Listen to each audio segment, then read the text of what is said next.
Beyond the rhetoric, can a coalition of the willing end the fossil fuel era? The global effort to phase out fossil fuels hit a wall at last year's UN Climate Summit, COP30, in Brazil. Despite high hopes for a concrete roadmap, the final agreement omitted any mention of fossil fuels, blocked by objections from petrostates. This diplomatic stalemate highlighted a critical gap. While the world agrees on the climate crisis, it lacks a unified mechanism to dismantle the energy systems driving it. In response, a new initiative has emerged. Colombia and the Netherlands recently hosted 57 nations in Santa Marta. Colombia, major coal-exporting port, signaling a strategic shift from broad consensus building to targeted implementation. This coalition of the willing includes traditional climate leaders like the European Union and the UK, alongside significant oil exporters such as Canada, Nigeria, and Norway. From negotiation to implementation, the Santa Marta Summit marked a departure from traditional climate diplomacy. Rather than debating whether the problem exists, the focus was strictly on how to accelerate the transition. Johan Rockström of the Potsdam Institute for Climate Impact Research, who helped advise the summit, described the event as not about negotiations, but focused entirely on how to accelerate and move forward on the phase-out of fossil fuels. This approach addresses a worrying trend. Although global investment in low-carbon energy now dwarfs that in fossil fuels, renewables are primarily meeting new electricity demand rather than displacing existing oil, gas, and coal use. Consequently, the world remains on track for catastrophic warming of more than 2 degrees C by 2100. The coalition aims to change this trajectory by moving from voluntary pledges to binding national roadmaps.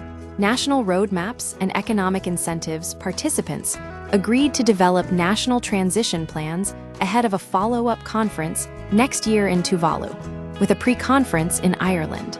A key innovation is that these roadmaps will account for both domestic consumption and exports, closing a loophole often exploited in current climate targets. Two prominent examples emerged from the summit. Colombia. Academics unveiled a plan to cut energy emissions by 90% by 2050, projecting economic benefits of $280 billion. This challenges the narrative that decarbonization inevitably harms developing economies.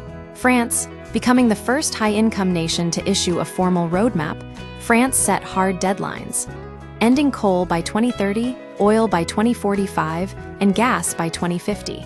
Unlike many net-zero targets that allow for carbon offsets, this plan mandates a complete cutoff of fossil fuel energy, supported by expansions in public transport, electric vehicles, and nuclear power. The financial and geopolitical hurdles. While the political will is present, significant structural barriers remain. The conference highlighted the need to reform the financial system, particularly regarding government subsidies for hydrocarbons and the debt crisis facing low-income nations. Currently, heavy debt burdens often force poorer countries to drill for oil and gas as a quick revenue source, rather than investing in capital-intensive renewable infrastructure. Jenny Miller of the Global Climate and Health Alliance notes that redirecting subsidy funds toward accessible climate finance is possible, but only if enough countries engage in the difficult conversation about what needs to change.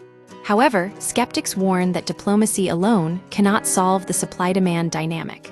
Simon Sharp of S-Curve Economics argues that a roadmap is ineffective as long as there is a willing buyer for fossil fuels. He suggests that instead of focusing solely on supply curtailment, international efforts should incentivize decarbonization in lagging industries like steel manufacturing. Furthermore, Sharp points out a critical omission.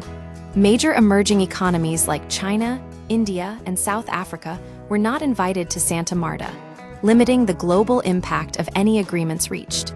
The path forward, the ultimate test of the Santa Marta Summit, will be its influence on the upcoming COP31 in Turkey.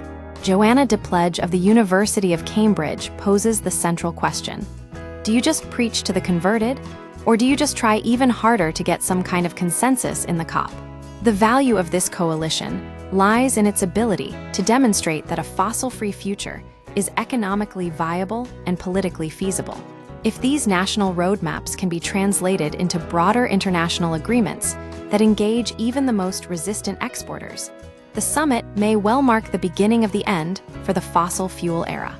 Key takeaway: the shift from broad UN negotiations to targeted, implementation-focused coalitions represents a pragmatic new strategy. Success depends not just on political promises, but on solving the financial and geopolitical barriers that keep fossil fuels in play.